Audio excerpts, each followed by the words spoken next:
Halo dan selamat datang di kursus Microsoft 365 versus Google Workspace Day in the Life. Jadi pada kursus kali ini kita akan sama-sama membahas perbedaan antara Microsoft 365 dengan Google Workspace dalam konteks pekerjaan sehari-hari. Dengan tujuan adalah memudahkan Bapak Ibu untuk melakukan perpindahan yang sebelumnya menggunakan Google Workspace ke Microsoft 365. Sebelumnya, perkenalkan saya Faiz Syahrudin sebagai Learning and Development Executive dari Alpha Connection. Alpha Connection merupakan salah satu fast track ready partner dari Microsoft. Kita beroperasi di banyak negara ASEAN, mulai dari Singapura, Malaysia, Vietnam, Thailand, Philippines, Myanmar, dan juga Indonesia. Jika Bapak Ibu ingin berkonsultasi lebih lanjut dengan Alpha Connection terkait dengan digital transformasi dan juga lain sebagainya, nanti bisa mengunjungi websitenya di alphaconnection.com. Baik, sebelumnya di sini saya ingin menginformasikan mengenai agenda ataupun topik yang akan kita bahas di kursus singkat ini.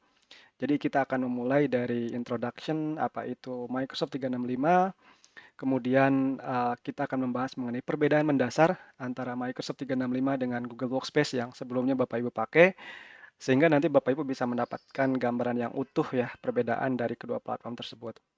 Nah, kemudian kita akan memulai pembahasan dari email, karena biasanya email adalah aplikasi yang pertama Bapak Ibu buka ketika memulai pekerjaan. Jadi kita akan membahas aplikasi email dari kedua platform Microsoft 365 ataupun Google Workspace, yaitu kita akan membahas Gmail dan juga Outlook di sana. Dan selanjutnya setelah membahas Gmail dan juga Outlook, kita akan membahas mengenai aplikasi chat dan juga video conference. Selanjutnya ada penyimpanan online dan juga kolaborasi. Dan selanjutnya kita akan membahas mengenai overview dari Word, Excel, dan PowerPoint yang saya rasa sudah Bapak Ibu kenal dan gunakan dalam kehidupan sehari-hari. Dan kita akan tutup kursus singkat ini dengan penjelasan bagaimana Bapak Ibu bisa bekerja dari perangkat mobile dengan Microsoft 365. Selanjutnya mengenai objektif dari kursus singkat ini adalah Bapak Ibu bisa memahami perbedaan mendasar antara fitur-fitur yang ada di Microsoft 365 dengan fitur-fitur yang ada di Google Workspace yang sebelumnya Bapak Ibu gunakan sepertinya. Dengan tujuan adalah untuk memudahkan Bapak Ibu melakukan perpindahan dari Google Workspace ke Microsoft 365. Nah, selanjutnya yang tidak kalah penting adalah Bapak Ibu bisa memulai untuk menggunakan fitur-fitur dari Microsoft 365 dengan percaya diri untuk mendukung komunikasi dan juga kolaborasi secara real time di tempat kerja Bapak Ibu. Baik, tanpa berlama-lama lagi, mari kita memasuki materi pertama, yaitu pengenalan dari Microsoft 365 itu sendiri. Microsoft 365 merupakan kumpulan dari berbagai macam aplikasi dari Microsoft yang ditujukan untuk menunjang produktivitas Bapak Ibu sehari-hari. Nah, jadi secara umum Microsoft 365 itu merupakan kumpulan dari 3 elemen aplikasi. Yang pertama adalah Office 365, kemudian Windows, dan juga fitur-fitur keamanan tambahan seperti Microsoft Defender. Nah, jadi Microsoft 365 ini merupakan Office yang selama ini Bapak Ibu kenal dan juga gunakan sehari-hari, tetapi dengan berbagai macam manfaat tambahan. Nah, salah satu manfaat tambahannya adalah karena Microsoft 365 ini berbasis di cloud, jadi Bapak Ibu bisa mengakses data Bapak Ibu ataupun aplikasi Office ini dari perangkat laptop ataupun tablet ataupun juga perangkat handphone Bapak Ibu. Dan juga Microsoft 365 ini memiliki benefit adalah Bapak Ibu akan mendapatkan fitur-fitur terbaru dari Microsoft. Jadi Office-nya akan selalu up to date Bapak Ibu. Nah, selanjutnya di sini kita akan membahas apa perbedaan mendasar antara Google Workspace yang mungkin sebelumnya Bapak Ibu gunakan dengan Microsoft 365. Nah, jadi jangan khawatir Bapak Ibu, masing-masing aplikasi yang ada di Google Workspace itu juga mempunyai padanannya di Microsoft 365. Contohnya di sini adalah jika Bapak Ibu di Google Workspace sebelumnya menggunakan aplikasi Gmail, maka nanti di Microsoft 365 Bapak Ibu mempunyai yang namanya Outlook ataupun Exchange ya. Jadi Outlook itu biasanya merefer kepada versi email yang gratis, sementara untuk Exchange ini untuk versi email yang ditujukan untuk bisnis dan juga enterprise seperti itu. Kemudian di sini kita lanjut ke kalender. Kalau di Google Workspace kita mempunyai yang namanya Google Calendar. Nah, sementara untuk di Microsoft 365 ini ada yang namanya Outlook Calendar. Kemudian untuk selanjutnya chat di Google Workspace. Nah, di Microsoft 365 ini kita mempunyai yang namanya Teams. Kemudian untuk aplikasi video conference, sebelumnya Google Meet, nah sekarang kita mempunyai yang namanya Microsoft Teams. Jadi Microsoft Teams ini memang banyak sekali fungsinya, bisa untuk chat, bisa juga untuk video conference dan juga bisa untuk aplikasi untuk hal lainnya seperti nanti di sini ada Classroom yang juga nanti bisa diakomodir dengan aplikasi Microsoft Teams Assignment di sini. Yang memang Teams Assignment ini ada di dalam Microsoft Teams itu sendiri. Nah, selanjutnya di sini ada yang namanya Google Drive untuk penyimpanan online. Di Microsoft 365 kita mempunyai yang namanya OneDrive dan juga SharePoint. Nah, OneDrive ini biasanya merujuk kepada file ataupun dokumen yang Bapak Ibu miliki ya secara personal. Walaupun nanti bisa di-share juga Bapak Ibu seperti halnya Google Drive. Nah, sementara untuk SharePoint ini nanti setara dengan share drive kalau di Google Drive ini.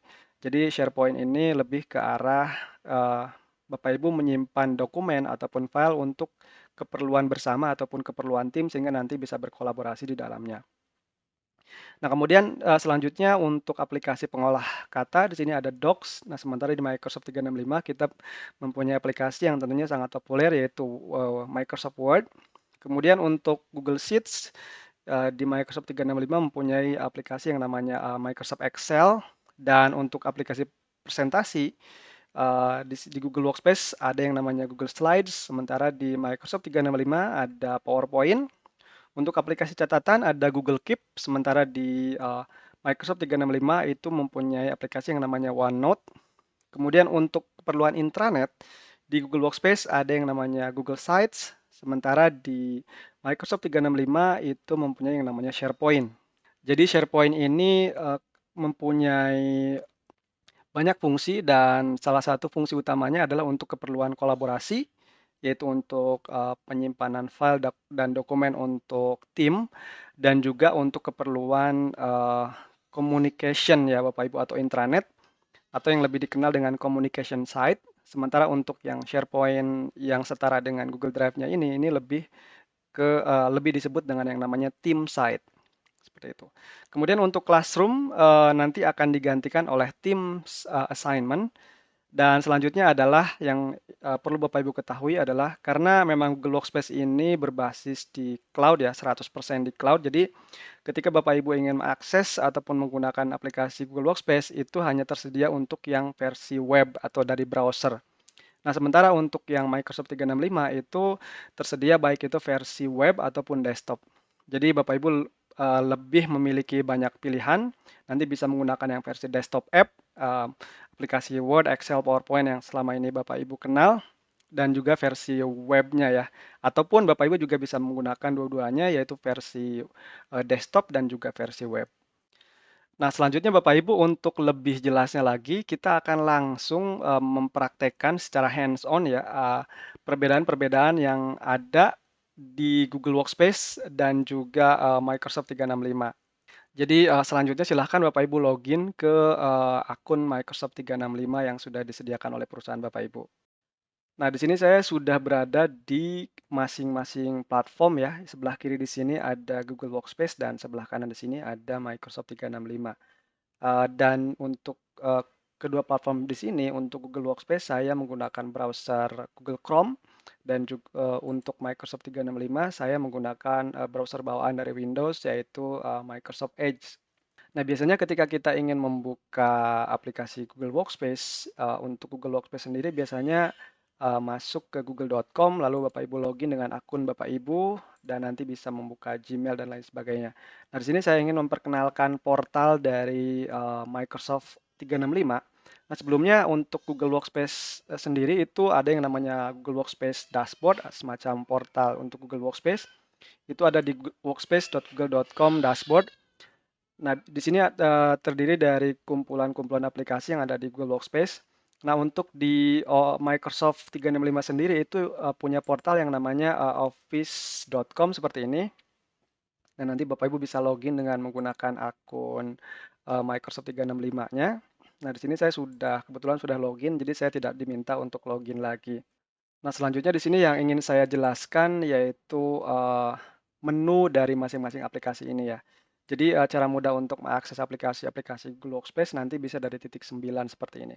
Nah, tentunya di Microsoft Office juga untuk fitur ini bisa diakomodir dengan baik, ya seperti yang kita sama-sama lihat di sini. Di sini ada titik 9 yang di sini kurang lebih sama, yaitu menampilkan aplikasi-aplikasi yang ada di Microsoft 365.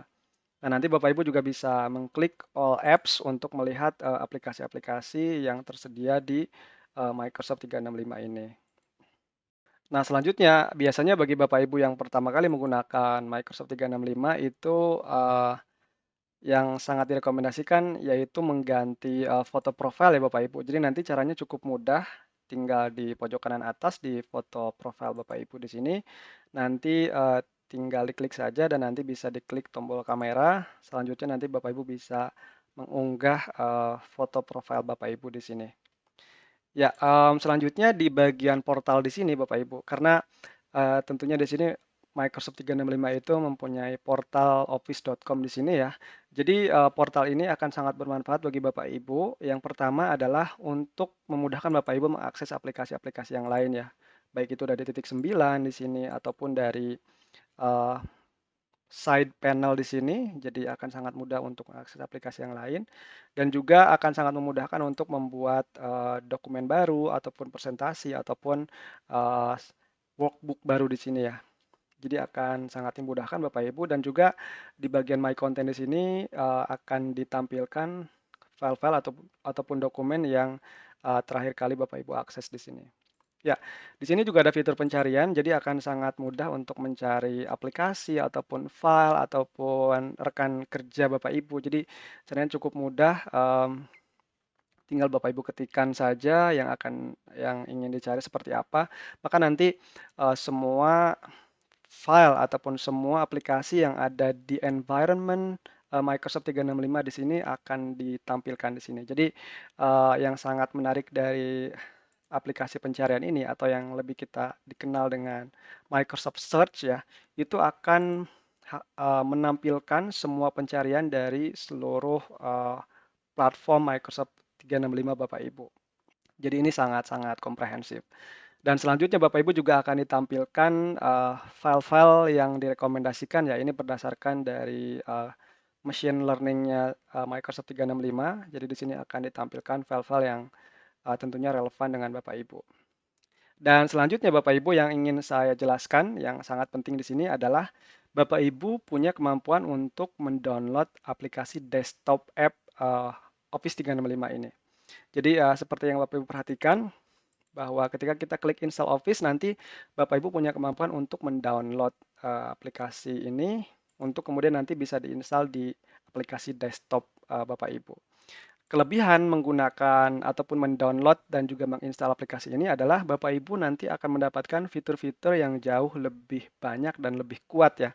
Karena nanti ini diinstal di desktop Bapak Ibu, jadi tentu, responnya, kecepatannya juga akan jauh lebih cepat dan tentunya adalah, fitur-fitur yang tadi saya sebutkan, akan Bapak Ibu akan mendapatkan fitur-fitur yang jauh lebih banyak ya. Jadi itu salah satu keunggulan Bapak Ibu untuk menginstal aplikasi yang versi desktop. Jadi nanti ketika Bapak Ibu menginstal, mendownload dan juga menginstal, silahkan nanti Bapak Ibu bisa, tentunya install dan juga nanti bisa dibuka dan nanti bisa langsung login dengan akun Microsoft 365, yang sama yang Bapak Ibu miliki di sini, seperti itu. Nah, jadi nanti bisa login, kemudian nanti bisa dibuka dan nanti Bapak Ibu bisa seperti biasa menggunakan aplikasi, Office desktop app seperti ini. Ya, ya jadi itu Bapak Ibu terkait dengan pengenalan dari portal Office ini yang akan sangat memudahkan Bapak Ibu untuk memulai hari-hari Bapak Ibu ya. Baik, selanjutnya kita akan membahas mengenai aplikasi email, kalender, dan tas di masing-masing platform ya, baik itu Google Workspace dan juga Microsoft 365. Nah, untuk di Google Workspace kita mempunyai yang namanya Gmail dan juga kalender, sementara di Microsoft 365 kita memiliki yang namanya Outlook. Nah, langsung saja kita kembali praktekkan. Di sini saya akan membuka dua aplikasi yaitu Gmail dan juga Outlook ya. Jadi nanti cukup klik saja di bagian Outlook maka nanti akan langsung dibukakan halaman Outlook di tab baru di sini. Nah, hal yang pertama yang akan saya bahas di sini adalah interface ya atau tampilan dari, Outlook. Jadi, seperti halnya Gmail Bapak Ibu di sini, di bagian Outlook di sini ada berbagai macam, akses cepat ya ke aplikasi yang lain di sini. Nah, di sini salah satunya adalah kalender. Jadi seperti yang tadi saya jelaskan bahwa kalender di sini itu menyatu langsung ke, Outlook-nya. Jadi ketika saya buka di sini, maka nanti akan langsung dibukakan kalendernya di sini. Nah, selain itu Bapak Ibu juga bisa mengakses kontak ataupun, attachment ya. Jadi di sini adalah kumpulan attachment yang dikirimkan ataupun diterima di Outlook Bapak Ibu akan dikumpulkan di sini. Selanjutnya Bapak Ibu juga punya akses ke Microsoft To Do, Yammer sebagai aplikasi sosial media dari Microsoft 365 dan juga aplikasi-aplikasi yang lain di sini. Ya, jadi, kurang lebih sama seperti halnya di Gmail ya Bapak Ibu, di sini ada aplikasi Mail, Chat, Spaces, dan Meet. Ya, selanjutnya di sini untuk titik 9, jadi di Gmail di sebelah kanan, nah sementara untuk yang di, Outlook di sini ada sebelah kiri ya, sebelah kiri atas di sini untuk memudahkan Bapak Ibu untuk melakukan navigasi ke aplikasi yang lain. Ya, selanjutnya jika Bapak Ibu juga terbiasa menggunakan mungkin Google Keep untuk catatan online ataupun untuk tas Bapak Ibu sehari-hari ataupun kontak. Nah, untuk di bagian Outlook di sini Bapak Ibu bisa temukan di bagian atas di sini ya. Jadi jika Bapak Ibu ingin menulis catatan ataupun tas Bapak Ibu sehari-hari nanti bisa langsung ditambahkan di sini add a task ataupun jika ingin membuat catatan nanti bisa menggunakan OneNote. Jadi cukup klik saja OneNote maka nanti Bapak Ibu punya kemampuan untuk, menambahkan catatan di sini. Dan tentunya catatan ini bisa diakses juga dari versi yang desktop ya Bapak Ibu, asalkan nanti akun yang digunakan untuk loginnya sama. Ya, jadi itu Bapak Ibu terkait dengan fitur-fitur yang ada di tampilan depan Outlook ya. Selanjutnya kita akan membahas bagaimana Bapak Ibu bisa merespon dan juga membuat sebuah email ya. Jadi di Gmail kita biasa klik compose, di Microsoft 365 di Outlook di sini bisa diklik yang new message dan seperti biasa Bapak Ibu, untuk, subjek dan juga to, CC ataupun BCC di sini sudah disediakan dengan cukup lengkap dari Outlook.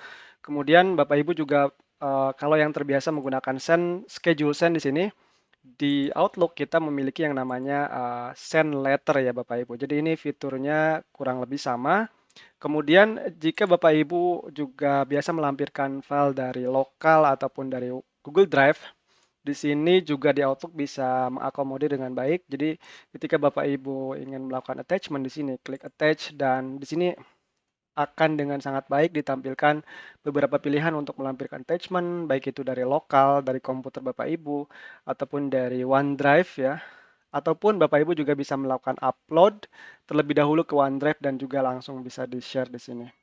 Ya, dan di sini yang menariknya adalah di Outlook juga ditampilkan, suggested files ya, file-file yang direkomendasikan, untuk Bapak Ibu jadikan sebagai attachment. Jadi di sini, akan sangat mudah Bapak Ibu untuk melampirkan suatu attachment, terhadap suatu file-file yang terakhir kali Bapak Ibu edit ataupun akses ya, seperti itu. Dan jika di Gmail Bapak Ibu juga mungkin sering menggunakan yang namanya confidential mode di sini. Nah, jangan khawatir di Outlook juga Bapak Ibu memiliki yang namanya fitur encrypt ya. Jadi ketika Bapak Ibu mengencrypt suatu pesan, misalkan dipilih yang encrypt dan pilih yang do not forward, maka nanti dari sisi resipien itu tidak bisa men-forward, melakukan print dan juga copy dari suatu email. Jadi ini adalah fitur yang sebanding dengan yang namanya confidential mode di Gmail. Dan selanjutnya terkait dengan formatting dari body email, di sini Outlook menawarkan format yang jauh lebih lengkap, lebih kaya ya Bapak Ibu. Jadi ketika Bapak Ibu ingin membuat sebuah email dan melakukan formatting, nanti bisa melakukan formatting dengan yang tersedia di sini. Sekaligus juga Bapak Ibu punya kemampuan untuk menambahkan, yang paling saya sukai di sini adalah menambahkan table. Jadi contohnya Bapak Ibu ingin menambahkan atau ingin membuat suatu email yang di dalamnya itu terdapat suatu perbandingan, maka di sini akan sangat mudah Bapak Ibu, dengan menggunakan tabel. Ya, jadi ini adalah fitur tabel yang sebelumnya tidak tersedia di Gmail ya, seperti itu. Baik, selanjutnya kita akan membahas bagaimana Bapak Ibu bisa merespon dan juga mengelola inbox Bapak Ibu dengan baik. Nah, bagi Bapak Ibu yang sebelumnya terbiasa dengan penggunaan fitur bintang ya, email di sini, Nah, di Outlook juga Bapak Ibu bisa melakukan hal yang sama. Jadi hal yang bisa Bapak Ibu lakukan di Outlook di sini adalah dengan memberikan bendera ya. Jadi flag this message seperti ini atau mungkin Bapak Ibu bisa klik di sini. Maka di sini menariknya adalah tombol yang kita berikan tanda bendera ini akan diberikan warna kuning ya seperti ini sehingga lebih menarik perhatian Bapak Ibu sehingga memudahkan untuk melakukan follow up. Hal lain yang bisa Bapak Ibu lakukan di sini adalah melakukan pin email di sini ya. Sehingga nanti email yang berada di sebelah bawah pun nanti bisa ditampilkan di sebelah atas di sini. Kemudian selanjutnya adalah jika Bapak Ibu mungkin terbiasa menggunakan tombol archive ya untuk mengarsip suatu email ataupun snooze di sini. Maka di Outlook juga Bapak Ibu bisa melakukan hal yang sama. Jadi ketika Bapak Ibu ingin mengarchive suatu email, cukup Bapak Ibu bisa memilih salah satu email atau mungkin diseleksi seperti ini ya. Jika ingin mengarsip banyak, maka nanti bisa klik saja tombol archive, maka nanti email yang di-archive ini nanti akan masuk di bagian folder archive di sini Bapak Ibu. Ya, selanjutnya juga jika Bapak Ibu terbiasa menggunakan snooze ya di sini. Nah, jangan khawatir di Outlook juga kita bisa melakukan snooze terhadap suatu email. Jadi, misalkan saya buka satu email ini, maka nanti di sebelah atas, saya coba geser, di sini akan muncul tombol snooze ya. Yang artinya jika Bapak Ibu mendapatkan suatu email, tetapi Bapak Ibu belum sempat merespon atau mungkin lagi sibuk, nanti bisa di snooze emailnya. Maka nanti misalkan pukul 6 sore, maka nanti pukul 6 sore email itu akan muncul di sebelah atas lagi sehingga memudahkan Bapak Ibu untuk melakukan follow up. Ya, jadi itu beberapa hal bagi Bapak Ibu untuk merespon suatu email ya. Jadi seperti biasa jika Bapak Ibu ingin membalas suatu email nanti bisa diklik tombol reply atau reply all untuk membalas email termasuk ke dalam CC ya, seperti itu. Dan menariknya adalah Bapak Ibu juga bisa mengklik tombol like di sini untuk mungkin menginformasikan si pengirim bahwa Bapak Ibu sudah membaca email yang dikirimkan, seperti itu. Nah, selanjutnya kita akan coba membahas bagaimana Bapak Ibu bisa mengelola email atau mengelola inbox dengan baik ya. Nah, jadi di sini ketika Bapak Ibu mengklik tombol inbox, Bapak Ibu di sini bisa melihat email-email yang tersedia dan di sebelah kanan kalau di Outlook di sini kita bisa langsung membuka emailnya ya tanpa misalkan kita buka dan kita back seperti ini. Ya, jadi itu mungkin salah satu kelebihan yang kita bisa lakukan di Outlook. Kemudian selanjutnya kita akan membahas mengenai label. Bagi Bapak Ibu yang sering ataupun sudah menggunakan banyak label, seperti label-label ini ya, ataupun label inbox, label label yang lainnya di sini, di Gmail kita sebut dengan label, maka nanti di Outlook kita juga bisa melakukan hal yang sama, kita menyebutnya dengan folder ya Bapak Ibu. Jadi nanti jika Bapak Ibu ingin membuat folder baru, caranya cukup mudah. Nanti cukup create new folder di sini. Misalkan saya akan tambahkan manager dan saya klik tombol enter. Maka nanti foldernya akan langsung dibuatkan di sini. Nah, selanjutnya Bapak Ibu juga akan dengan mudah bisa mengelompokkan email-email ini ke dalam suatu folder atau mungkin mengcopy ya. Jadi kalau sebelumnya mungkin terbiasa menggunakan labeling seperti ini, maka untuk di Outlook sendiri Bapak Ibu punya banyak pilihan apakah nanti bisa memindahkan ya seperti ini, bisa klik kanan kemudian di move ke dalam folder tertentu atau Bapak Ibu juga bisa melakukan tentunya copy ya, copy di sini suatu fitur yang tidak dimiliki di Gmail seperti itu. Yang menariknya adalah Bapak Ibu juga bisa melakukan kategorisasi seperti ini. Jadi kurang lebih ini sama seperti label dan bahkan ini kategori ini juga kita bisa edit di bagian settings. Nanti saya akan coba jelaskan di bagian settings ini. Ya, jadi itu beberapa hal yang bisa dilakukan ya Bapak Ibu terkait dengan pengelolaan inbox dan juga email Bapak Ibu di Outlook. Kemudian bagi Bapak Ibu yang sebelumnya juga terbiasa dengan penggunaan filter ya atau mungkin otomatisasi email, misalkan Bapak Ibu ingin agar email dari manajer Bapak Ibu itu langsung masukkan ke label manager atau mungkin label GM di sini. Nah, di Outlook juga kita bisa melakukan hal yang sama, ada berbagai cara yang bisa digunakan. Jika memang emailnya di sini, email yang akan disetel secara otomatisnya di sini sudah ada, nanti bisa klik kanan saja, kemudian pilih yang di sini Advanced Action, dan Bapak Ibu bisa membuat rule baru di sini. Nah, tetapi jika Bapak Ibu ingin membuatnya dari settings, itu juga dimungkinkan. Nanti bisa klik tombol settings, lalu pilih di sini yang namanya rule seperti ini ya. Inbox rule, jadi ini akan langsung diarahkan ke bagian settingan Outlook. Dan nanti Bapak Ibu bisa pilih yang add rule. Jadi rule ini juga sama seperti halnya di Gmail filter ya, untuk melakukan otomatisasi email. Misalkan Bapak Ibu ingin agar email dari manajer Bapak Ibu itu langsung dimasukkan ke dalam folder manager, atau ingin dilakukan action tertentu ya. Nah, misalkan ini adalah manager, namai rule-nya saja. Kemudian di sini ada add condition. Misalkan setiap email dari misalkan ini manajer saya, kemudian nanti akan diapakan email ini ya. Nanti bisa ditambahkan saja add an action, misalkan ingin dipindahkan ataupun di-copy ke dalam folder tertentu, atau ingin juga bisa dikategorisasi seperti ini. Jadi saya bisa pilih yang categorize, dan saya bisa pilih categorize-nya misalkan menjadi manager seperti ini. Dan saya bisa save, saya klik run rule now, dan saya bisa klik save di sini. Maka nanti setiap email yang dari manajer saya ataupun demo satu di sini akan langsung dimasukkan ke dalam kategori yang tadi saya create ya, kategori manager seperti itu. Ya, jadi itu Bapak Ibu untuk penggunaan otomatisasi email ya. Nah, selanjutnya kita akan melihat berbagai settingan yang ada di kedua platform ini. Jadi mungkin bagi Bapak Ibu yang belum melakukan penyetelan signature, jadi nanti bisa dilakukan dari settingan di sini, kemudian view Outlook settings, kemudian di bagian compose and reply, nanti Bapak Ibu bisa menambahkan signature. Sama seperti halnya Bapak Ibu menambahkan signature di Gmail ya. Jadi bisa dipilih di bagian signature. Di sini ya kurang lebih sama.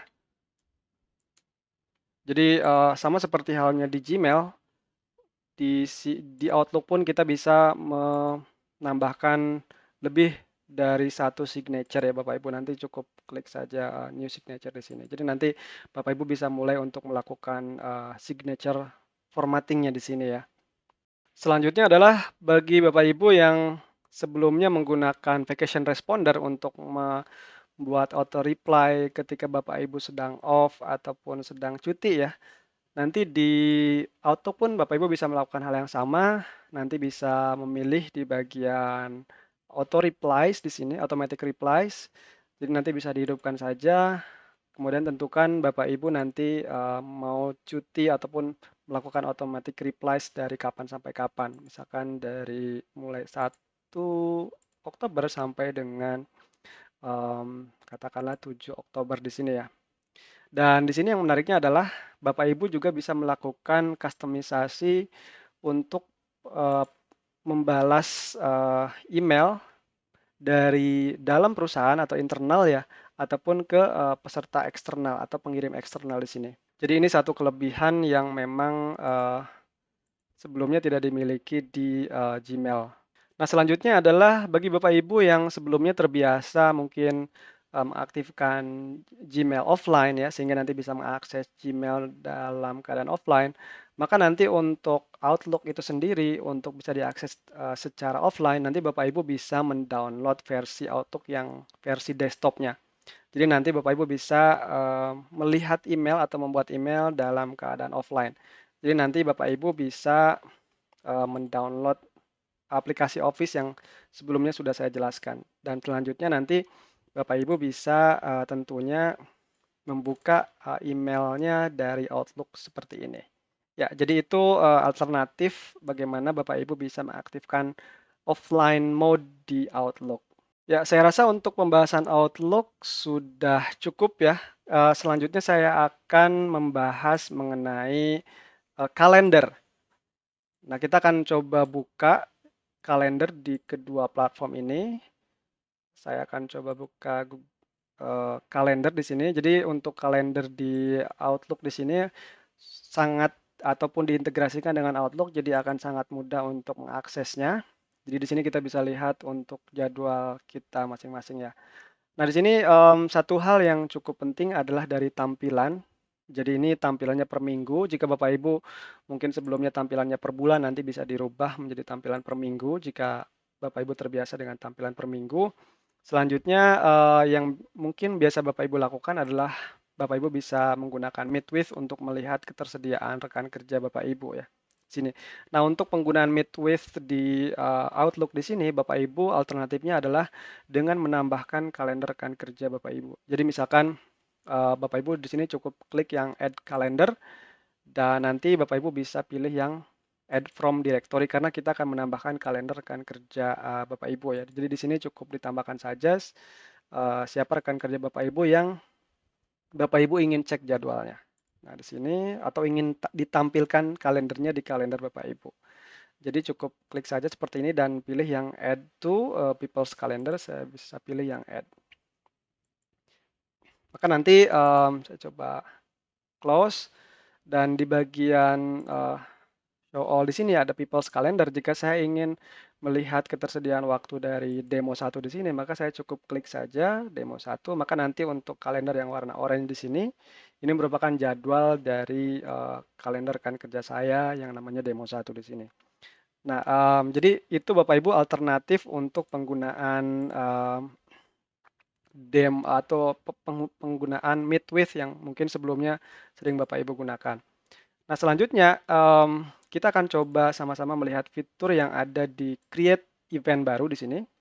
Jadi saya pilih yang New Event seperti ini dan kita akan coba klik yang More Option di sini. Nah, untuk pembuatan event ataupun meeting baru ini kurang lebih sama Bapak Ibu. Jadi di sini bisa ditambahkan title, di sini juga ada title. Selanjutnya Bapak Ibu juga bisa menambahkan attendees. Di sini kalau misalkan Bapak Ibu ingin melakukan setting waktu ya di kalender seperti ini dan di kalender Outlook itu nanti bisa di sini. Misalkan dari kapan sampai kapan begitu ya. Di sini bisa ditentukan juga. Kemudian untuk location, di sini Bapak Ibu juga bisa menambahkan location seperti ini. Misalkan ada di Bapak Ibu bisa mau melakukan meeting secara on-site ya di lokasi tertentu nanti bisa ditambahkan. Atau bagi Bapak Ibu yang terbiasa membooking ruangan di kantor, nah di sini di bagian rooms ya di sini Bapak Ibu juga bisa langsung menambahkan di bagian location di sini. Nah, misalkan di sini ada ruangan melati yang kapasitasnya adalah 10 orang nanti akan dimunculkan di sini. Ya. Jadi itu bisa dilakukan baik itu di kalendernya Google Workspace ataupun kalendernya Microsoft 365. Nah, selanjutnya adalah di sini Bapak Ibu juga bisa menambahkan notifikasi. Nah, tentunya di sini juga bisa kita tambahkan ya notifikasi. Dan di sini yang paling penting tentunya adalah Bapak Ibu juga bisa menambahkan deskripsi meeting ataupun agenda meetingnya ya di sini. Dan di sini juga seperti biasa, Bapak Ibu bisa melakukan hal yang sama dengan tentunya format yang jauh lebih kaya, lebih banyak di sini. Bapak Ibu juga bisa menambahkan table ya seperti ini, ataupun mungkin formatting lain. Dan juga eh, kalau misalkan Bapak Ibu terbiasa juga menggunakan atau menambahkan attachment, nah di sini juga bisa langsung ditambahkan attachment, baik itu dari local ataupun dari OneDrive ataupun Bapak Ibu mengupload dulu ke OneDrive lalu bisa di-share di sini. Ya. Nah, selanjutnya ketika Bapak Ibu menambahkan attendees misalkan demo 1, maka di sini juga akan secara otomatis ditambahkan Teams meetingnya.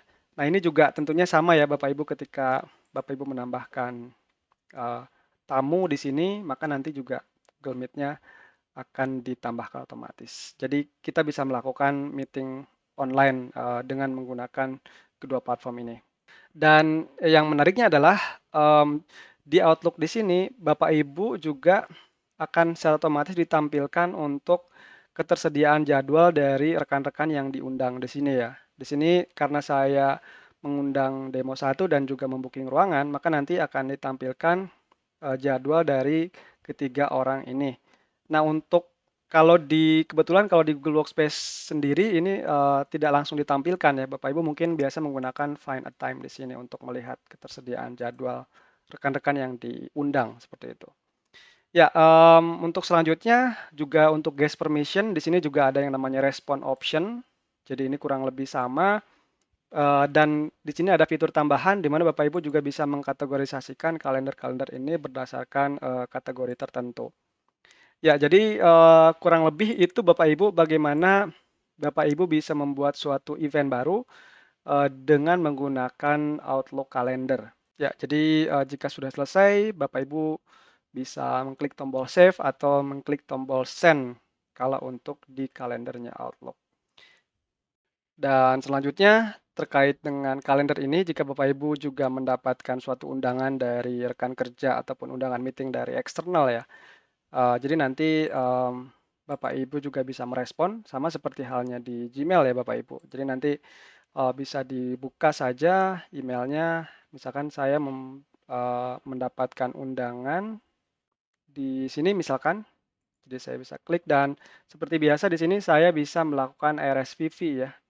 Jadi saya coba perlebar di sini dan saya bisa RSVP baik itu yes, maybe atau no. Ya, jadi bagi Bapak Ibu yang sebelumnya mungkin terbiasa dengan Google Calendar ataupun Gmail, maka hal tersebut bisa diakomodir dengan baik dengan menggunakan Outlook email ataupun Outlook Calendar ini. Selanjutnya terkait dengan tas ya Bapak Ibu, jadi saya akan coba kembali di sini. Mungkin Bapak Ibu terbiasa dengan penggunaan tas di sini, ya. Jadi di sini Bapak Ibu jika mendapatkan suatu tugas, agar tidak lupa nanti Bapak Ibu bisa menambahkan tas di sini. Dan jangan khawatir di Outlook di sini punya berbagai macam pilihan, Bapak Ibu bisa menggunakan fitur yang di sini ya Bapak Ibu, My Day, Bapak Ibu bisa tambahkan tasnya, atau Bapak Ibu juga bisa menambahkan langsung dari, To Do di sini. Jadi, ada banyak alternatif Bapak Ibu untuk menambahkan tas di, Outlook, seperti itu. Ya, kurang lebih sama jadi nanti bisa ditambahkan tasnya di sini. Ya, jadi kita baru saja menyelesaikan perbedaan dari Outlook, perbedaan Gmail, kalender, dan juga, Outlook email ataupun Outlook kalender yang, fitur-fitur yang ada di Gmail ataupun Google Calendar itu bisa diakomodir dengan baik, bisa digantikan dengan baik dengan fitur-fitur yang ada di Outlook ini. Terima kasih Bapak Ibu sudah menyimak topik ini, kita akan berjumpa kembali di topik selanjutnya. Baik, Bapak Ibu semuanya, selanjutnya kita akan melanjutkan pembahasan ke bagian chat dan juga video conference, di mana kita akan sama-sama belajar bagaimana kita bisa menggantikan Google Chat dan juga Google Meet dengan menggunakan Microsoft Teams. Nah, kita akan kembali buka akun demo kita. Di sebelah kiri di sini saya akan coba membuka Google Chat ya, Bapak Ibu. Nah, Google Chat ini bisa diakses dari tab baru di sini, dari yang khusus untuk Google Chat atau mungkin biasa Bapak Ibu terbiasa mengakses dari sini ya, seperti itu. Nah, untuk mengakses Microsoft Teams itu sendiri, di sini kita bisa kembali ke portal Office-nya dan bisa mengklik yang aplikasi Teams di sini. Nah, sebagai informasi Bapak Ibu, Microsoft Teams ini sendiri tersedia untuk versi yang web dan juga versi yang desktop. Dan jika Bapak Ibu berkenan, nanti bisa mendownload versi yang desktop, karena untuk yang versi desktop ini menawarkan fitur yang jauh lebih banyak daripada untuk yang versi web di sebelah kanan saya ini. Baik, nah pertama kita akan coba membahas mengenai tampilan itu sendiri ya. Nah, kalau kita lihat di sini di sebelah kiri Google Chat ini memang dikhususkan eh, untuk chat ya, ataupun di sini ada chat untuk one on one atau mungkin kita juga bisa membuat grup chat dan juga kita bisa tentunya membuat spaces yang mungkin sebelumnya Bapak Ibu sering gunakan juga. Nah, untuk Microsoft Teams itu sendiri di sini untuk chat nanti akan digantikan oleh chat yang ada di sebelah atas di sini. Sementara untuk spaces di sini nanti kita bisa menggunakan yang namanya Teams sebagai inti dari aplikasi Teams itu sendiri seperti ini. Ya, jadi di sini untuk bisa melakukan private message atau Japri seperti itu ya di Microsoft Teams sangat mudah. Jadi nanti cukup klik saja di sini di tombol pensil ya. Nanti bisa langsung Bapak Ibu cari kira-kira siapa rekan kerja Bapak Ibu yang ingin diajak chat ya, seperti ini. Jadi misalkan saya akan tambahkan demo satu, atau jika Bapak Ibu ingin langsung membuat grup chat sekaligus ya dengan beberapa orang rekan kerja Bapak Ibu, nanti bisa ditambahkan saja seperti ini. Ya, jadi cukup mudah. Sama seperti halnya Bapak Ibu juga di Google Chat ya, bisa melakukan japri one on one atau mungkin satu ke banyak orang sekaligus. Ya, selanjutnya saya bisa klik tanda panah bawah di sini dan saya yang menariknya adalah di chatnya Microsoft Teams ini kita bisa menamakan grup ini. Jadi misalkan ini adalah tim A seperti itu. Jadi saya cukup klik eh, seperti ini dan saya bisa langsung start chat ya. Jadi ini nanti akan dinamai sebagai tim A.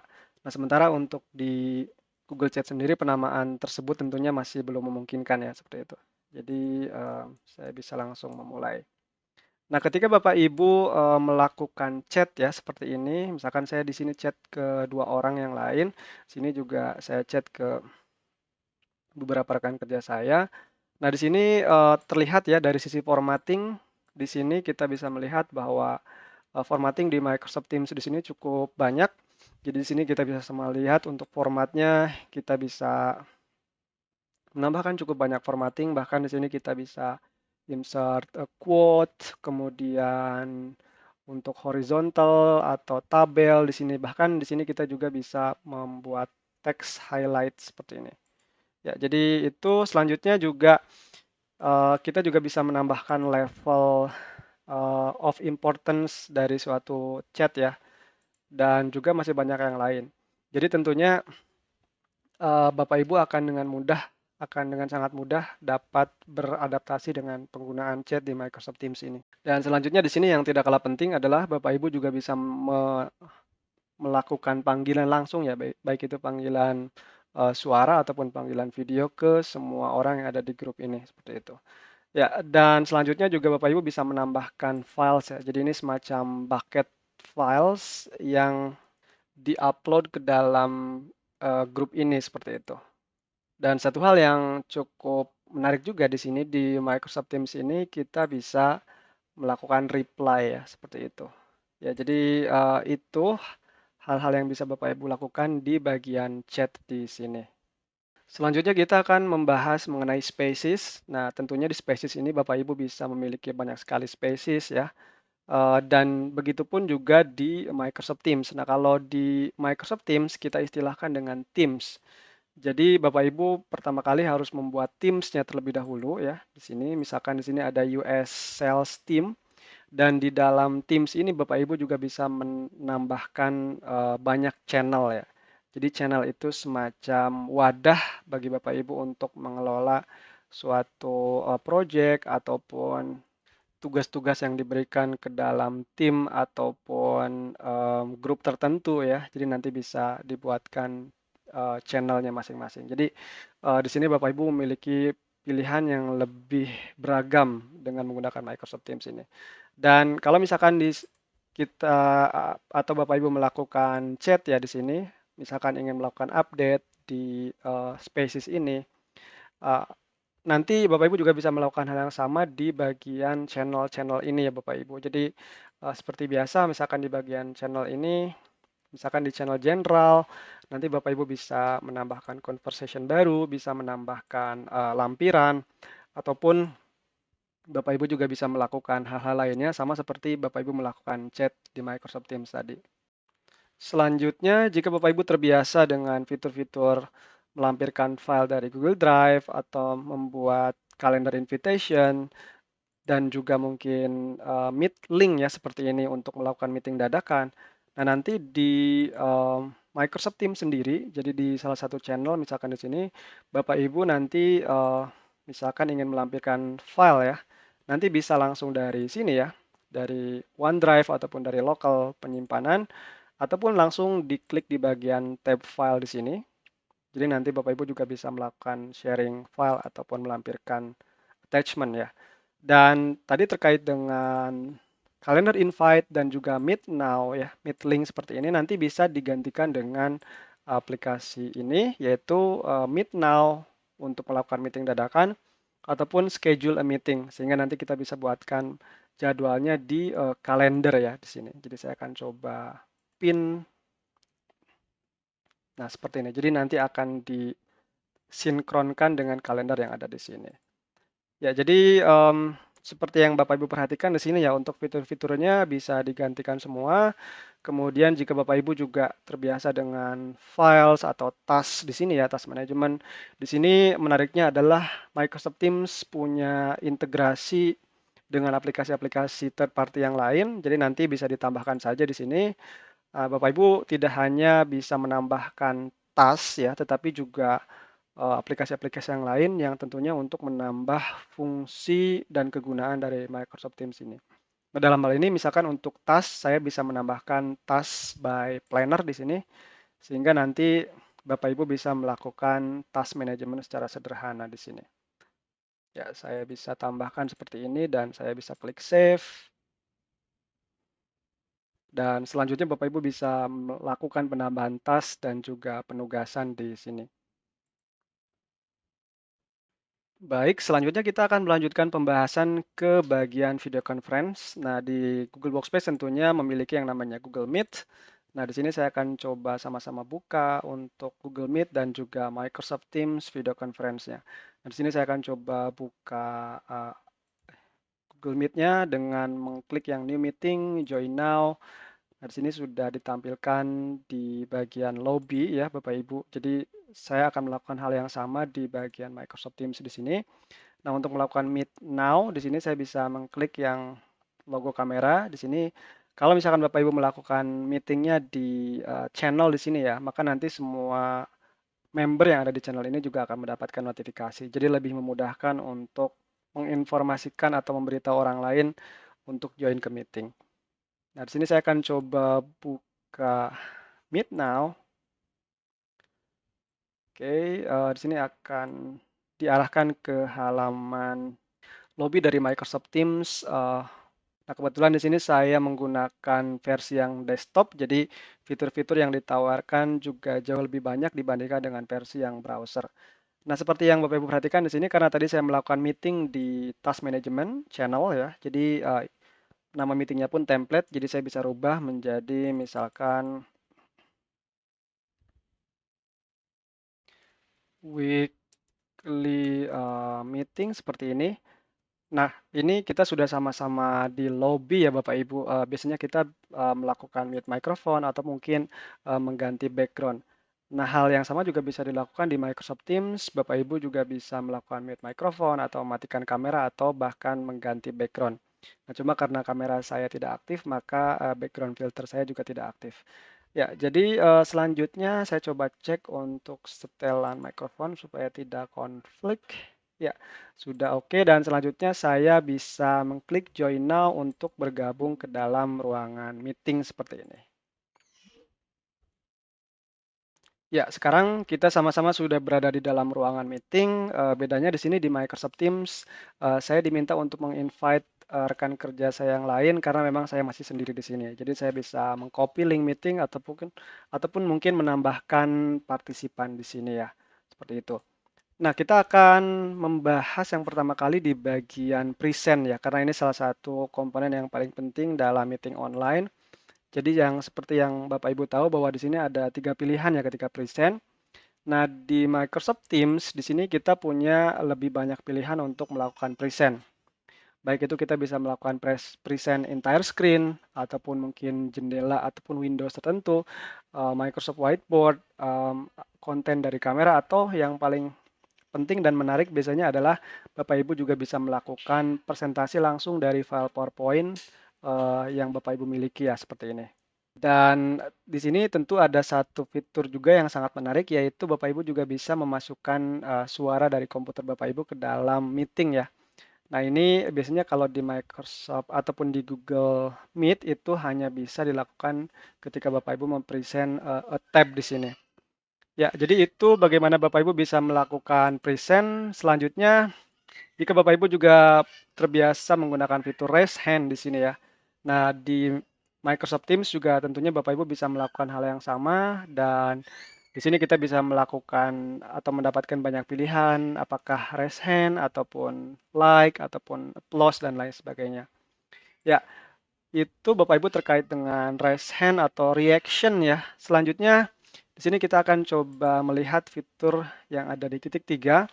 Nah, bagi Bapak Ibu yang mungkin ingin melakukan record meeting, nah di sini kita bisa melakukan hal yang sama. Juga di sini ada start recording.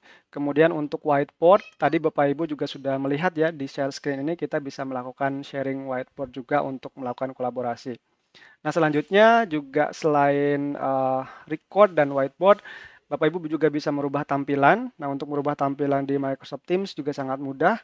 Di sini ada beberapa pilihan. Yang pertama adalah gallery, kemudian ada large gallery untuk meeting dengan pesertanya yang banyak seperti itu, dan juga together mode. Jadi together mode ini salah satu tampilan meeting yang sangat unik, di mana para peserta itu seolah-olah berada dalam satu ruangan yang sama dan mereka mendapatkan kursi yang sama juga, sehingga dengan together mode ini menjadi lebih menarik tentu jalannya meeting seperti itu. Selanjutnya Bapak Ibu juga bisa di sini ada apply visual effects untuk mengganti background. Nah, di sini juga Bapak Ibu bisa melakukan hal yang sama di background effect.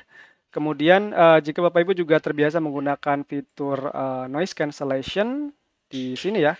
Di sini Bapak Ibu juga bisa melakukan hal yang sama di bagian devices, dan di sini bisa dipilih noise suppression-nya apakah auto, high, low atau off di sini ya Bapak Ibu. Ya, jadi itu juga bisa digantikan. Kemudian terkait dengan fitur caption ya.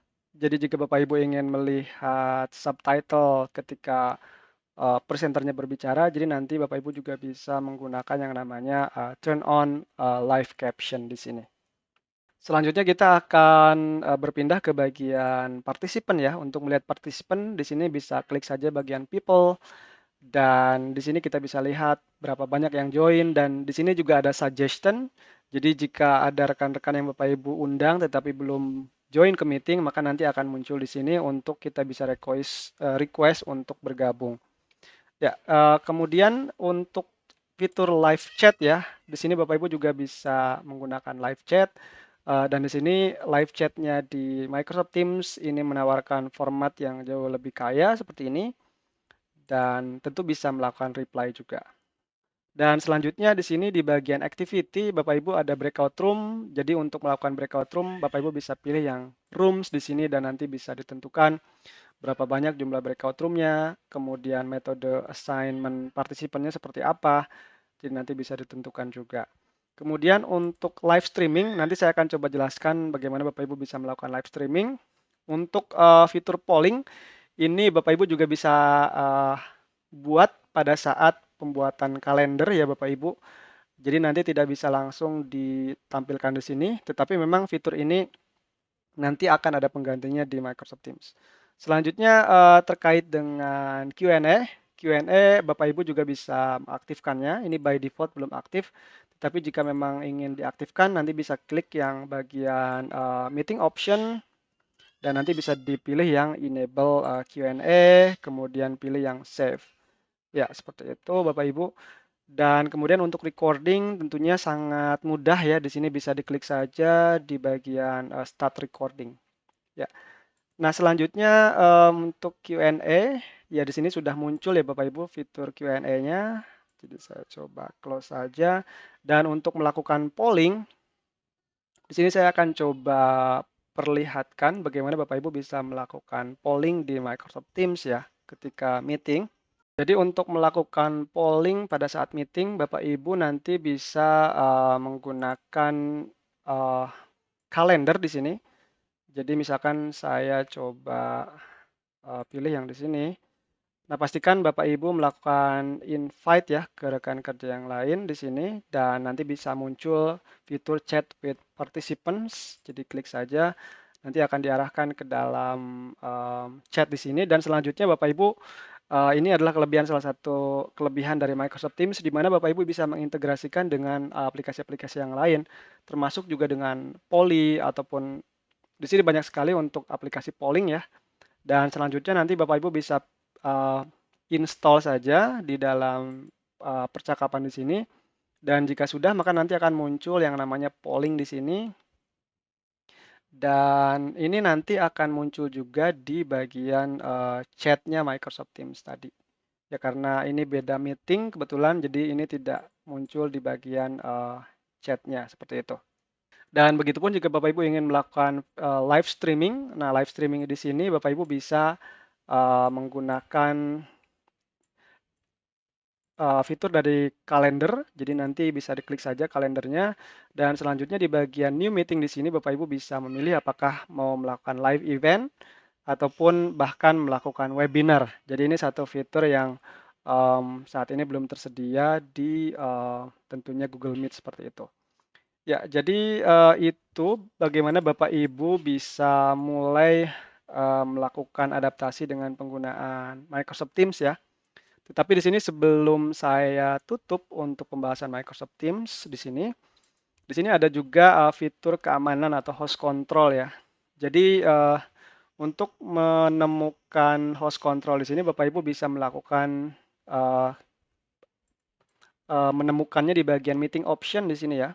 Jadi di bagian meeting option ini Bapak Ibu punya kemampuan untuk eh, melakukan penyetelan apakah misalkan orang-orang dari luar organisasi ataupun semua orang yang bergabung itu bisa melakukan bypass lobby atau tidak seperti itu ya, bisa melewati lobby jadi langsung bergabung ke meeting atau tidak, atau hanya orang-orang yang ada di organisasi ataupun hanya organizer dan juga Bapak Ibu sebagai owner meetingnya seperti itu. Kemudian hal lain yang bisa Bapak Ibu lakukan di sini, siapa yang bisa melakukan present ya? Apakah everyone atau hanya people di organisasi Bapak Ibu dan juga para tamu, atau hanya spesifik orang, atau hanya organizer-nya saja. Begitupun juga dengan pengaturan mic dan juga kamera dan juga recording dan lain sebagainya. Nanti Bapak Ibu bisa temukan di bagian meeting option ini. Ya, jadi saya rasa Bapak Ibu itu untuk perbedaan ya dan juga fitur-fitur yang nanti Bapak Ibu akan gunakan di Microsoft Teams. Selanjutnya untuk mengakhiri meeting ini tentunya Bapak Ibu bisa pilih yang tombol leave call. Jadi nanti sebagai organizer Bapak Ibu apakah hanya mau meninggalkan ruangan atau bisa mengakhiri meeting untuk semuanya ya. Sama seperti halnya di Microsoft Teams, Bapak Ibu bisa leave atau end the meeting ya untuk mengakhiri meeting keseluruhan peserta. Jadi saya akan coba end meeting, begitupun juga dengan Google Meet seperti ini. Saya bisa klik end. Nah, ketika Bapak Ibu sudah mengakhiri suatu meeting, yang menarik dari Microsoft Teams ini adalah semua histori percakapan ataupun recording, maka nanti akan Bapak Ibu bisa akses di satu chat di sini, nama chatnya sesuai dengan nama meetingnya. Jadi Bapak Ibu di sini bisa melihat historinya, chatnya, meeting recordingnya, transkripnya, ataupun bahkan attendance listnya seperti itu. Ya, jadi itu Bapak Ibu perbedaan antara Google Meet dan juga Microsoft Teams video conference. Semoga Bapak Ibu mendapatkan pencerahan dari penjelasan ini. Baik, selanjutnya di sini saya akan sedikit menjelaskan ataupun overview terkait dengan Microsoft 365 for Education dengan Google Classroom tentunya ya. Jadi bagi Bapak Ibu yang sebelumnya mungkin menggunakan Google Classroom untuk dunia pendidikan tentunya ya, dan sekarang akan menggunakan Microsoft Teams for Education misalkan. Nah, di sini saya sudah membuka baik itu Google Classroom dan juga Microsoft Teams for Education. Jadi lisensi ini adalah lisensi khusus untuk Microsoft 365 for Education. Nah, di sini saya juga sudah memiliki banyak kelas, jadi saya akan coba buka satu kelas di sini dan begitupun di Teams di sini saya akan coba membuka kelas engineering ini 101. Dan di sini Bapak Ibu biasa mungkin menggunakan stream ya untuk memposting suatu informasi dan lain sebagainya ke dalam suatu kelas di sini. Dan begitupun halnya di Teams di sini Bapak Ibu bisa menggunakan channel general di sini untuk mengumumkan informasi tertentu ataupun mungkin juga bisa mengcustomize halaman homepage di sini. Nah, di sini kurang lebih sama homepage-nya seperti halnya di yang banner di sini ya Bapak Ibu ataupun mungkin cover image di sini. Jadi perbedaannya adalah di sini di bagian homepage-nya Microsoft Teams di sini menampilkan lebih banyak informasi di sini ya. Nah, selanjutnya yang ingin saya highlight di sini adalah classwork yang merupakan inti dari Google Classroom di sini. Nah, untuk bisa menggunakan classwork di sini, Bapak Ibu bisa menggunakan yang namanya assignment. Nah, jadi Bapak Ibu seperti biasa bisa membuat assignment, quiz, dan lain sebagainya, question, ataupun mungkin bahkan material ya.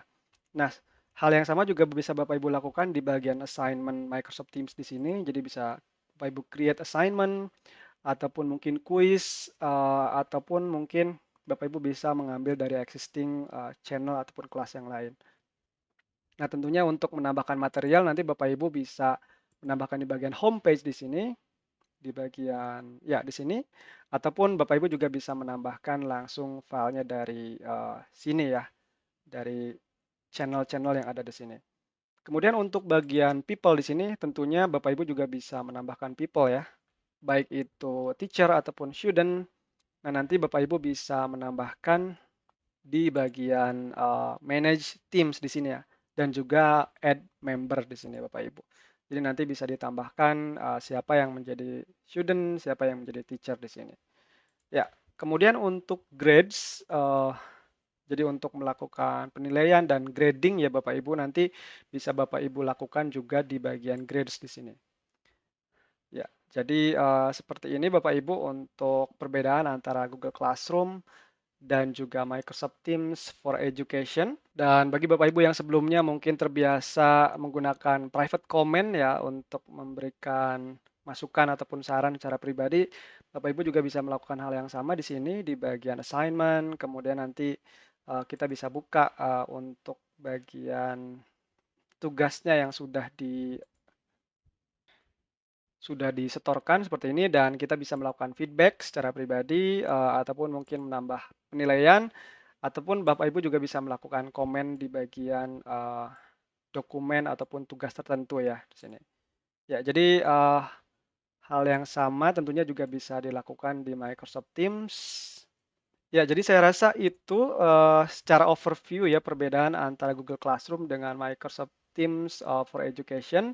Semoga penjelasan ini bisa bermanfaat dan kita akan melanjutkan ke topik selanjutnya. Saya ucapkan terima kasih kepada Bapak Ibu yang sudah menyimak topik-topik sebelumnya mengenai email, kalender, kemudian chat, dan juga video conference. Nah, biasanya Bapak Ibu menggunakan aplikasi-aplikasi tersebut itu ketika pagi hari. Nah, selanjutnya kita akan membahas mengenai penyimpanan online dan juga kolaborasi yang biasanya Bapak Ibu lakukan setelah menggunakan aplikasi-aplikasi tadi.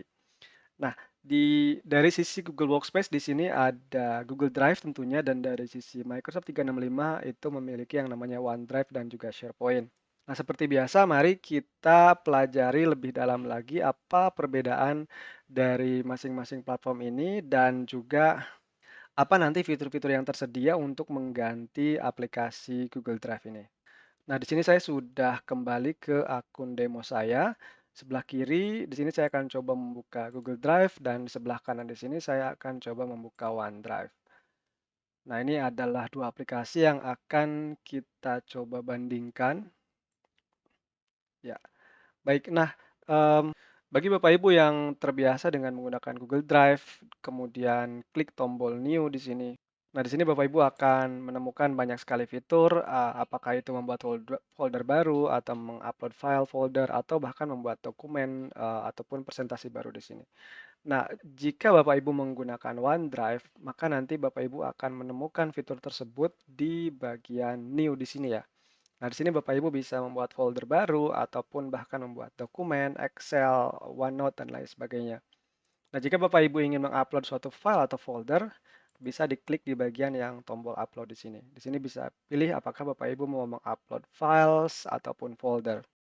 Selanjutnya, mengenai My Drive di Google Drive ini, maka nanti Bapak Ibu bisa menggantikan dengan My Files. Jadi kurang lebih ini fungsinya sama. My Files atau My Drive ini tempat untuk menyimpan file Bapak Ibu pribadi seperti itu. Walaupun selanjutnya nanti bisa Bapak Ibu bagikan juga ke rekan kerja Bapak Ibu ataupun user yang lain. Ya, selanjutnya di sini ada share drive. Bagi Bapak Ibu yang sudah terbiasa menggunakan share drive, maka pengganti share drive di OneDrive ini namanya SharePoint ya Bapak Ibu, atau Bapak Ibu juga bisa menggunakan namanya shared library di sini untuk menggantikan share drive. Jadi nanti jika Bapak Ibu ingin membuat share drive baru, nanti bisa menggunakan create share drive. Nah, sebagai informasi juga Bapak Ibu bahwa share drive atau shared library yang ada di OneDrive ini juga tentunya terkoneksi dengan SharePoint ya Bapak Ibu. Jadi nanti ini nanti saling sinkron. Jadi jika Bapak Ibu membuka SharePoint pun, saya akan buka SharePoint di sini. Maka nanti Bapak Ibu bisa membuat satu site ya. Di sini namanya team site, di mana Bapak Ibu bisa membuat satu wadah ataupun folder untuk menaruh file ataupun dokumen yang dibutuhkan oleh tim Bapak Ibu. Jadi nanti kurang lebih tim site yang Bapak Ibu create dari SharePoint ini juga akan muncul di sisi OneDrive di sini. Jadi Bapak Ibu nanti untuk pengganti share drive bisa menggunakan atau bisa membuat atau menggunakan shared library di sini atau bisa langsung membuat SharePoint team site yang ada di SharePoint di sini.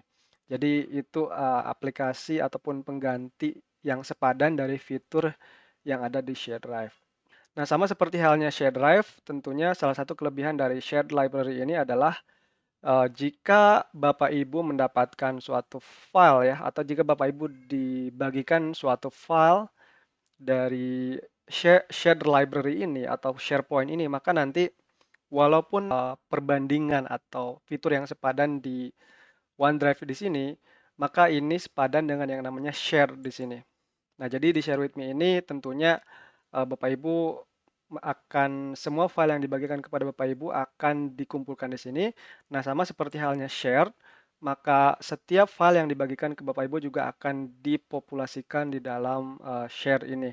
Dan menariknya adalah begitupun jika Bapak Ibu melakukan sharing ke rekan kerja ataupun user yang lain, maka share yang atau file yang Bapak Ibu bagikan tersebut juga akan muncul di sini. Jadi akan lebih memudahkan Bapak Ibu untuk melihat file apa saja ya yang Bapak Ibu share ke orang lain seperti itu. Nah, selanjutnya di sini juga ada recent. Bagi Bapak Ibu yang terbiasa menggunakan recent, maka di sini juga Bapak Ibu akan mendapatkan fitur recent yang ada di OneDrive. Jadi kurang lebih sama.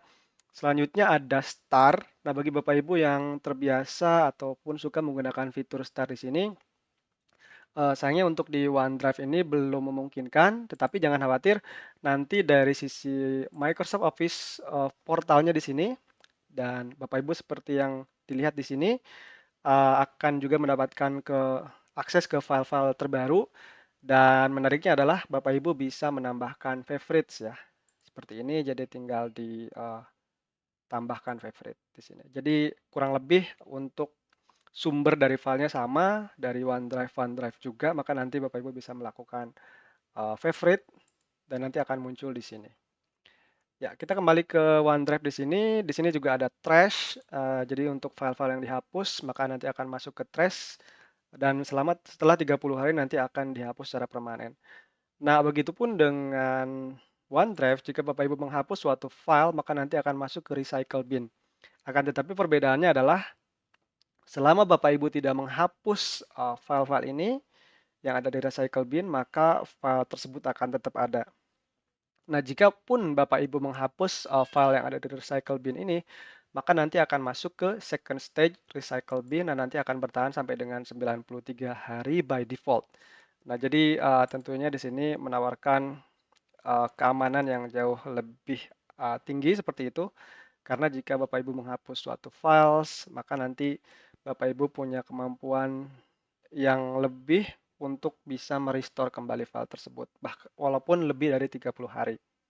Selanjutnya kita akan membahas satu fitur yang kemungkinan besar menjadi suatu fitur yang sering digunakan oleh Bapak Ibu ya, yaitu sharing. Nah, untuk melakukan sharing di OneDrive tentunya nanti Bapak Ibu bisa melakukan hal yang sama seperti di Google Drive. Bapak Ibu bisa sharing file ataupun folder. Jadi di sini saya akan coba contohkan, saya akan coba sharing dari file ini. Saya bisa melakukan klik kanan di sini, kemudian share, atau bisa langsung mengklik tombol share di sini untuk lebih cepat. Nah, sama seperti halnya di Google Drive, Bapak Ibu bisa langsung memasukkan siapa penerimanya, dan setelah itu Bapak Ibu juga tentunya bisa menentukan scope-nya ya.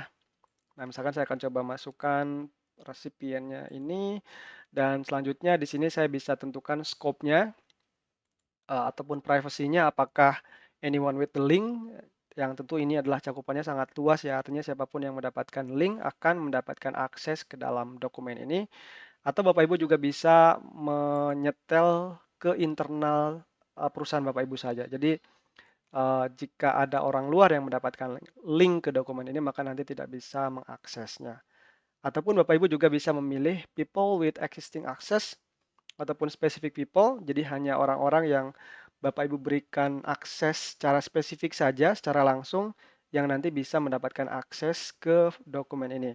Nah, perbedaannya adalah jika Bapak Ibu memilih yang people with existing access, maka nanti jika Bapak Ibu menambahkan resipien, sifatnya itu hanya pemberitahuan ataupun notifikasi saja. Ya, saya akan coba pilih yang specific people, saya apply, kemudian setelah saya tambahkan tadi resipiennya, saya bisa tentukan apakah akan diberikan akses can edit, can review, ataupun can view di sini. Jadi sama halnya seperti halnya di Google Drive ya, ada can edit, can comment, dan can view. Jadi ini kurang lebih sama. Jadi nanti opsi sharing yang biasa Bapak Ibu gunakan di Share Drive ataupun di Google Drive ini bisa diakomodir di OneDrive ini. Nah, selanjutnya Bapak Ibu bisa mengklik send ya, seperti itu. Ya, itu bagaimana cara sharing di OneDrive. Baik, dan jika Bapak Ibu ingin melakukan stop sharing, di sini caranya cukup mudah ya. Bapak Ibu bisa geser ke kanan dan di bagian sharing di sini kita bisa klik yang share seperti ini dan kita bisa melakukan stop sharing.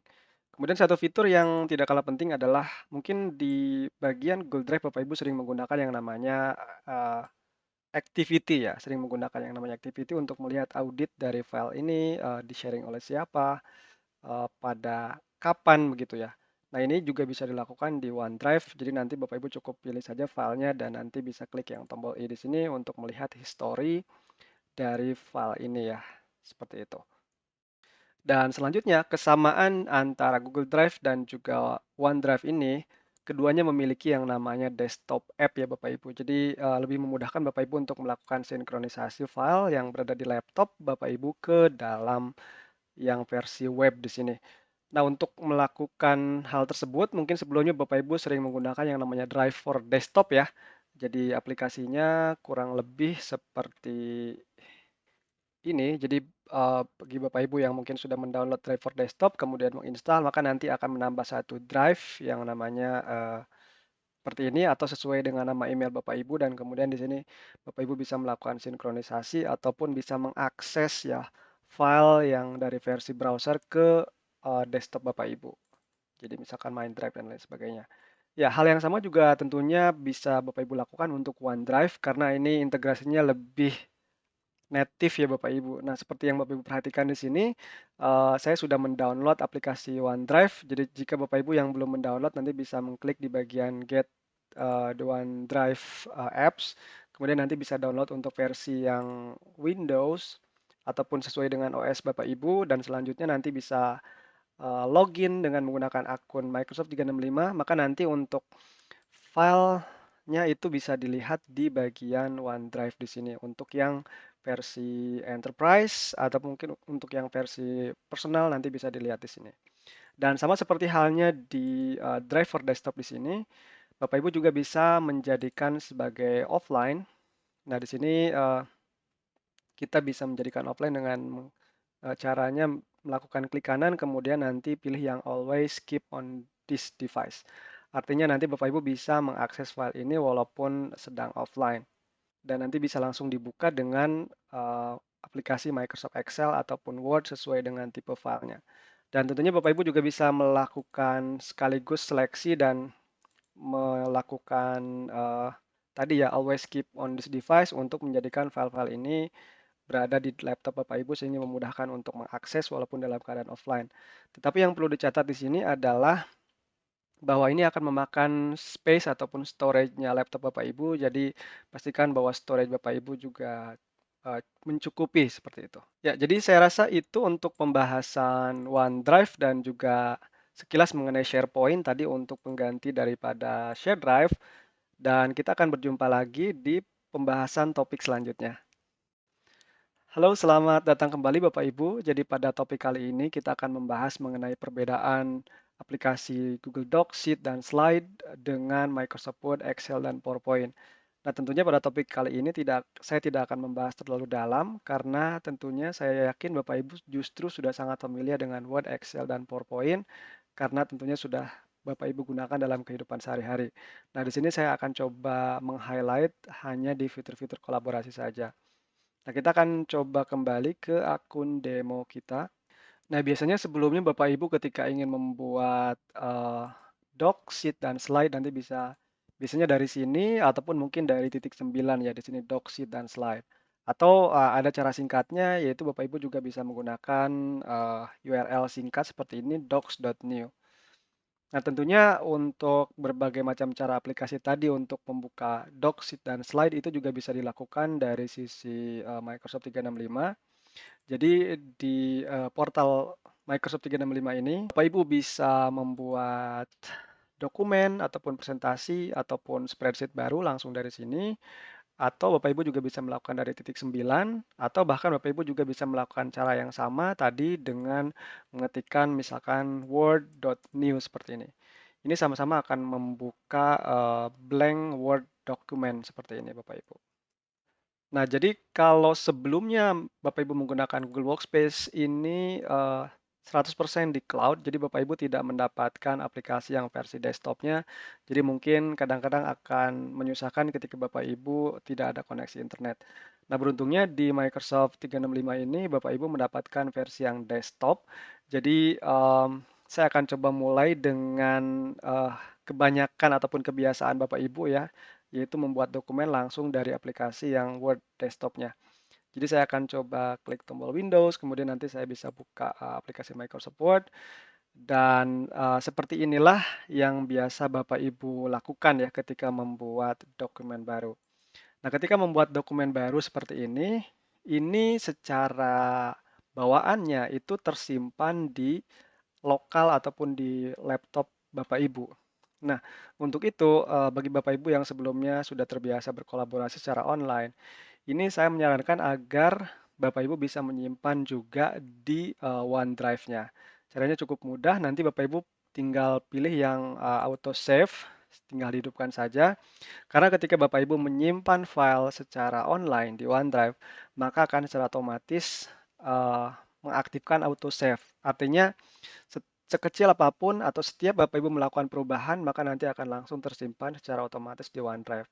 Yang mana ini tentunya satu kelebihan ya, karena tidak perlu memencet tombol save seperti itu. Nah, jadi saya tinggal klik saja di OneDrive dan saya akan namakan dokumennya, misalkan demo Word 1. Saya akan klik OK. Nah, maka ini sudah tersimpan di OneDrive.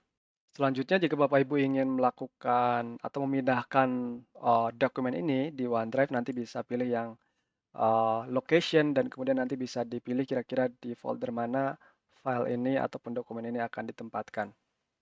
Ya, jika Bapak Ibu sudah menyimpan di OneDrive, selanjutnya Bapak Ibu bisa menggunakan fitur-fitur kolaborasi ya.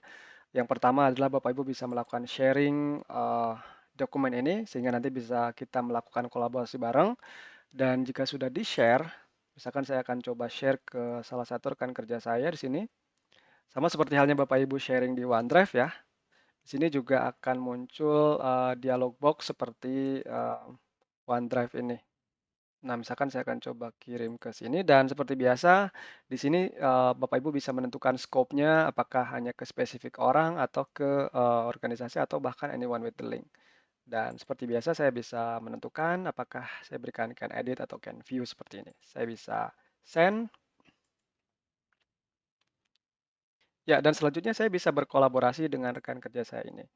Dan satu fitur kolaborasi yang cukup penting adalah komen. Jadi jika Bapak Ibu ingin melakukan review terhadap pekerjaan rekan kerja Bapak Ibu, nanti bisa menambahkan komen, cukup di blok kira-kira area mana yang akan dikomen dan nanti bisa klik kanan kemudian pilih yang new comment di sini dan Bapak Ibu bisa melakukan komentar ataupun revisi di dalam komen ini. Ya, jadi itulah bagaimana Bapak Ibu bisa berkolaborasi dan juga melakukan komentar dari terhadap suatu dokumen ya. Dan selanjutnya saya akan beralih ke Microsoft Excel. Nah, di sini saya coba membuka dari OneDrive. Nah, kalau sebelumnya saya mulai dari aplikasi desktop ya, dari Microsoft Word. Di sini saya akan coba memulai dari OneDrive sebagai penyimpanan online. Jadi saya akan coba membuka satu workbook ini. Nah, ini jadi secara otomatis juga akan dibuka di versi yang browser. Nah, seperti yang Bapak Ibu lihat di sini, saya bisa membuka langsung dari versi yang webnya.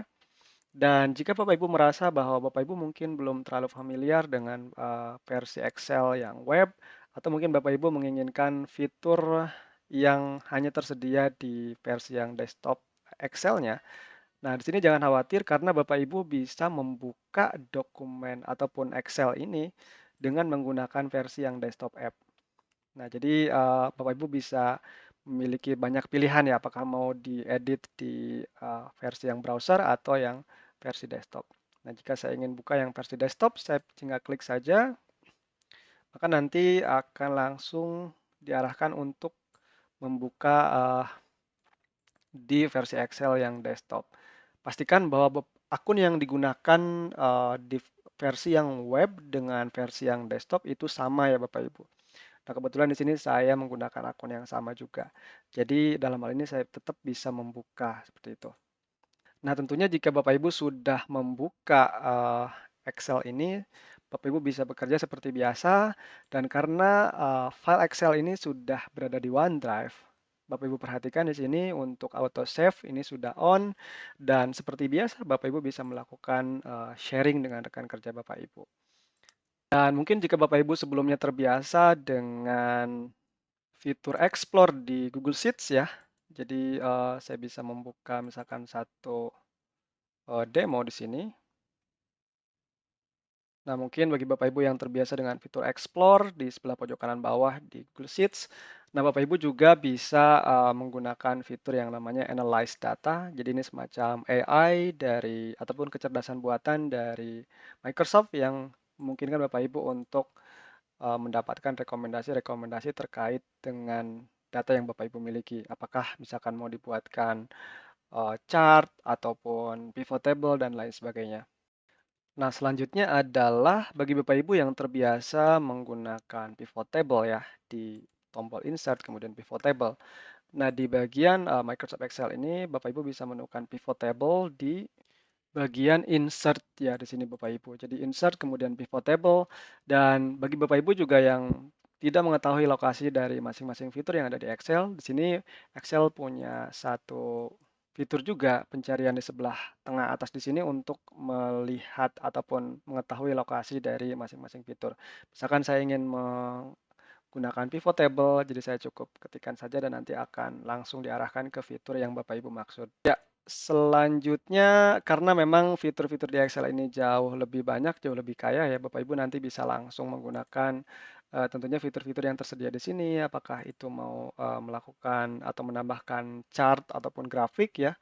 Begitupun jika Bapak Ibu ingin melakukan semacam conditional formatting dan lain sebagainya, maka nanti Bapak Ibu juga bisa melakukan hal yang sama di Microsoft Excel seperti itu. Baik, saya rasa itu yang ingin saya highlight antara perbedaan antara Google Sheets dengan Microsoft Excel. Selanjutnya saya akan melanjutkan pembahasan ke bagian PowerPoint. Nah, di sini saya punya satu file PowerPoint. Jadi di sini saya akan coba buka dan seperti biasa akan langsung dibuka di eh, aplikasi yang versi desktop. Saya akan coba buka untuk bagian Google Slides di sebelah kiri di sini ya Bapak Ibu.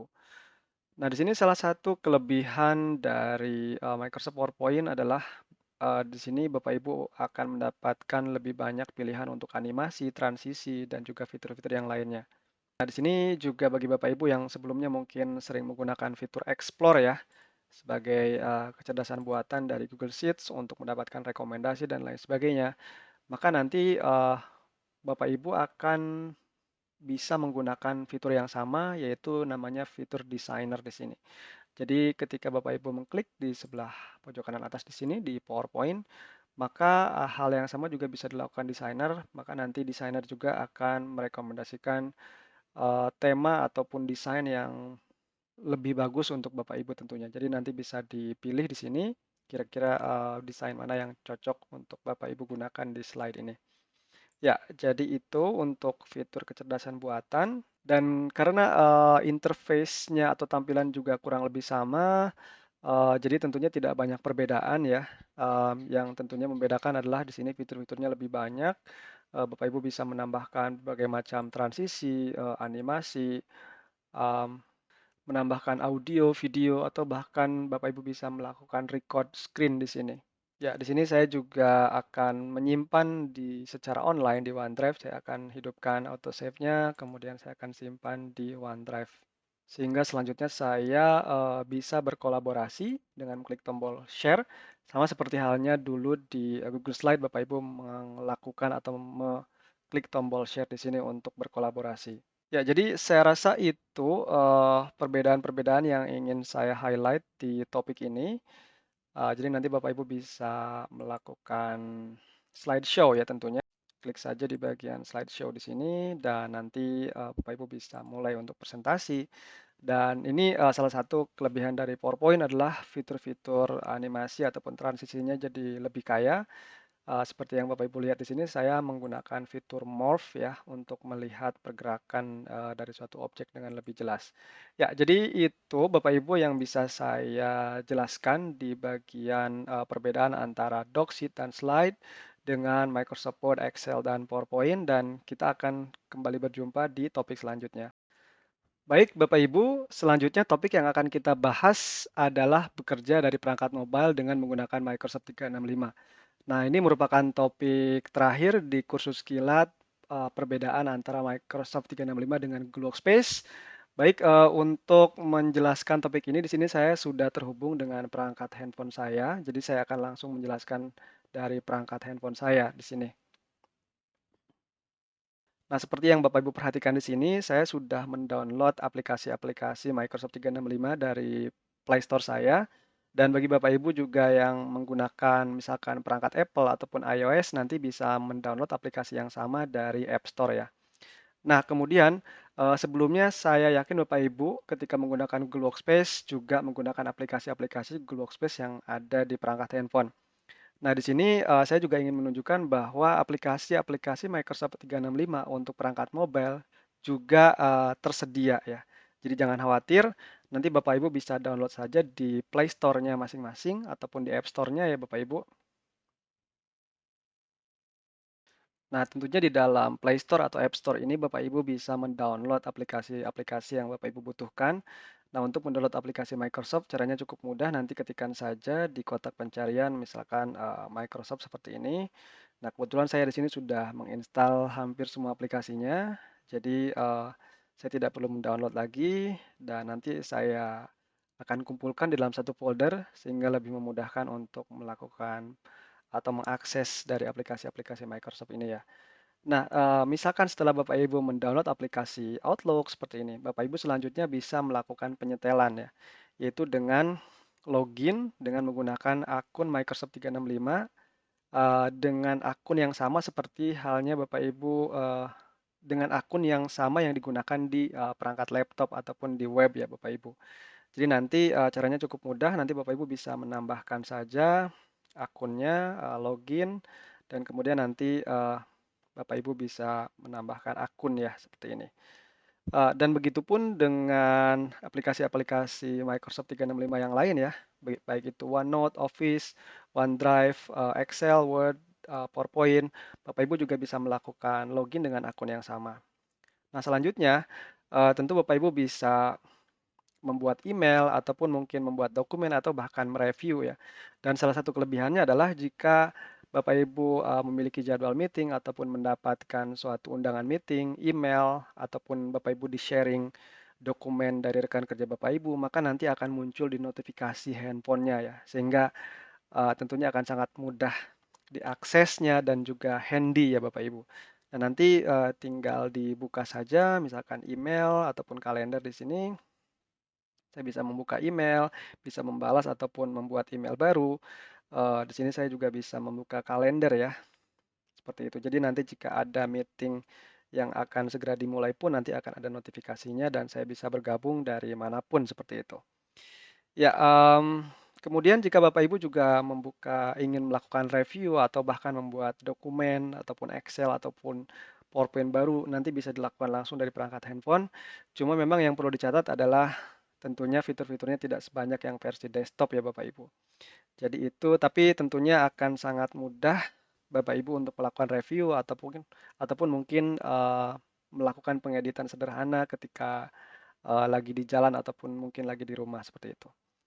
Ya, jadi saya rasa itu untuk pembahasan bagaimana Bapak Ibu bisa bekerja di perangkat mobile dengan menggunakan Microsoft 365 yang sebelumnya menggunakan Google Workspace.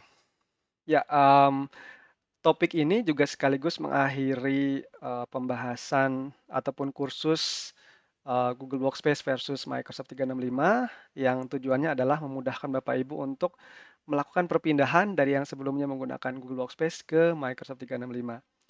Baik, Bapak Ibu, terima kasih sudah menyimak dan juga menyaksikan kursus kilat perbedaan antara Google Workspace dengan Microsoft 365.